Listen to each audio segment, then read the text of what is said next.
ሰላም ውድ ተመልካቾች እንደናችሁ እንደምን አላችሁ? አሁን ወሳኝ የሆነ መረጃ ይዤላችሁ መጥቻለሁ። ይህ መረጃ ለሁሉም ለሚመለከተው አካል እንዲደርስ ላይክ አድርጉ፣ ኮሜንት አድርጉ፣ ሼር አድርጉ።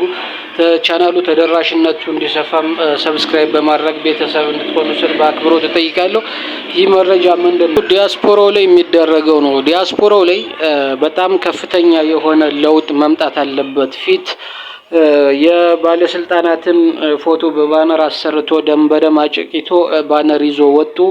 ስቶፕ አማራ ጂኖሳይድ ማለት ሳይሆን ራሱ ጥቃት የደረሰበትን ግለሰብ ቪዲዮ አለ፣ ፎቶ አለ። የነሱን ፎቶ ሪያሊቲውን በባነር አሰርቶ ማሳየት ለመረጃነት ይጠቅማል። ስለዚህ የአብይን ፎቶ ደም በደም አድርጎ ማቅረብ ለውጥ አይኖረው።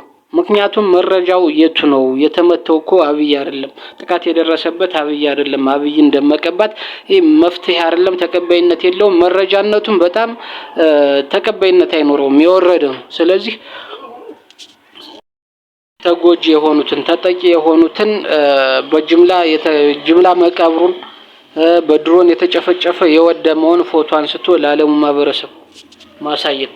ዲያስፖራዎች በአንድ መዋቅር ገብተው ይህን ሁኔታ የሚሰሩበት ነገር ቢፈጠር መልካም ነው። ምክንያቱም አንድን መረጃ ለማስረዳትና ሰው እንዲረዳ ከፈለክ ትክክለኛ ጉዳት የደረሰበትን ማህበረሰብ፣ ጉዳት የደረሰበትን ግለሰብ፣ ጉዳት የደረሰባቸውን ሰዎችን ፎቶ አንስተህ በማስረጃ በቪዲዮም ሊሆን ይችላል፣ በፎቶም ሊሆን ይችላል፣ በባነር አሰርተህ እሱን ስታሳያቸውና የባለስልጣናትን ፊት ደም ቀብተህ ማክስ ሰርተህ ስታሳያቸው ተቀባይነቱን ብዛም ነው። ምክንያቱም ተጎጁን ነው ማሳየት ያለበት።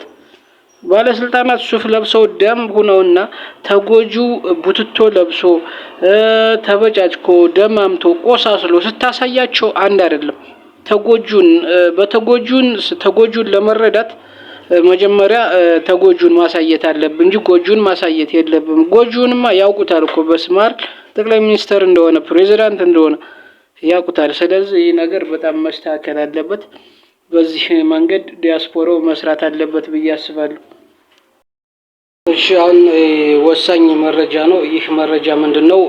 አዲስ አበባ ውስጥ አማራን የማሳደድ የአማራን ንብረት የመውረስ አማራን የመዝረፍ ሴራ ታቅዶ ጨርሷል። በማን? በግብረ ኃይሉ በበላይነት የሚመራው ምንድነው?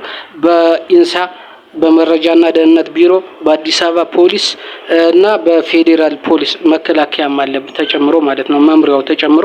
እነዚህ ከፍተኛ የሆነ በደህንነት ክፍሉ ከፍተኛ የሆነ ጥናት ሲያደርጉ ነበር። በኢንሳ በዲጂታልም በሰውም ከፍተኛ የሆነ ጥናት ሲያደርጉ ነበር። ይህን ጥናታቸውን የኦሮሚያ ባለስልጣናት ብቻ በተሰበሰቡበት አሁን ከ4 ቀን በፊት የኦሮሚያ ባለስልጣናት ብቻ 3 አጀንዳ ይዘው ተሰብስበዋል። አንደኛ ከፍተኛ የሆነ የድሮን ዘመቻ አመራሮችን የመምታት ነው። ሁለተኛው ይሄ አማራን እንዴት እናጽዳ ነው፣ አማራ እንዴት እንዝረፍ ነው። ሌላው የመዋቅር ሽግሽግ ነው።